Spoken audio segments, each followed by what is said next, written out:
Oo, boss. Pasok ka, boss. Ano, boss? Sirahin na namin ito, boss. Sirahin, boss. Okay, boss. Start.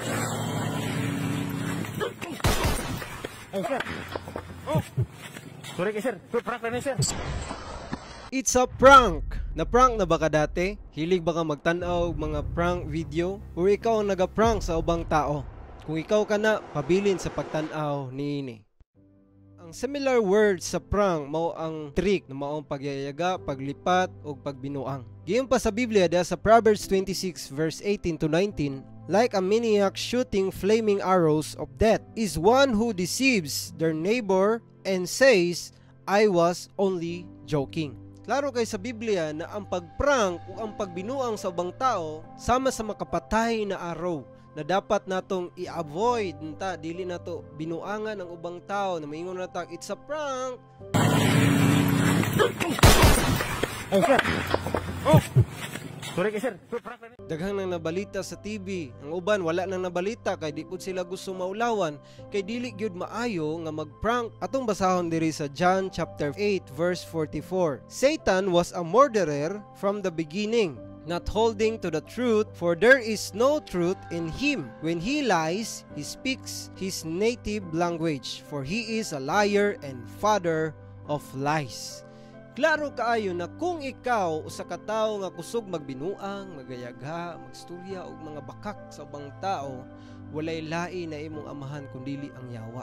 Kung nagaingon ka nagasimba man ko, active man ko sa simbahan, pero kusog ay ka magprank sa ubang tao, dili Ginoo ang imong amahan kundili ang yawa. Kaya ang Ginoo dili ba siya magbinuang sa atwa? Ngano day katong naa siya sa cross ningon siya it's a prank, dili ni ako, dili niya tinuod. Diba? Ang yawa ragoy kaya magbinuang sa to kay mao gyud na ang iyang kinaiya. Dapat atuan na nang ihunong, dili na ta magtan-aw ng mga video na prank kay basig matakdan ta, basig ay gusto po na ako ni i-try. Mo nang i-avoid yun nato kay basin ma-apply na nato sa atong kinabuhi. Kay ingon nga Kristohanon kung ikaw tinuod ng alagad sa Ginoo, dili ka gusto na makapasakit sa uban, kung dili gusto nimo na mahimo kang encouragement, mahimo maayong panag-ingnan sa uban. Mao nang maningkamot ta na atong kinabuhi mahimong angayan atubangan sa Ginoo ug sa ubang mga tao. Kay kining pagprank baya no, kining pagbinuang sa ubang tao giingon pa da sa Revelation na walay bakakon na makasulod sa gingharian sa Dios. Dito sila itambog sa linaw nga kalayo. Mao nang sa imong kasing-kasing gusto lang ka magyaga-yaga, binuang,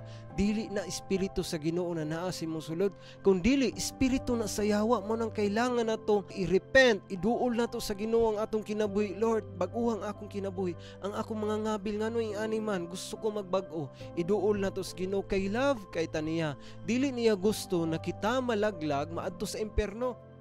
Salamat kay sa pagtan-aw nini na video. Hinaot na nakapanalangin ni o nakahatag sa atong dugang kaalam. Kung gusto pa nimo na makita ang ubang video nato, hinaot na i-follow nimo ug naabot ta YouTube channel na bag-o lang nako gibuhat. Hinaot na inyo pong i-subscribe aron sa pagtudlo, pagdasig sa uban para sa kahimayaan sa atong Ginoo. God bless kaninyong tanan.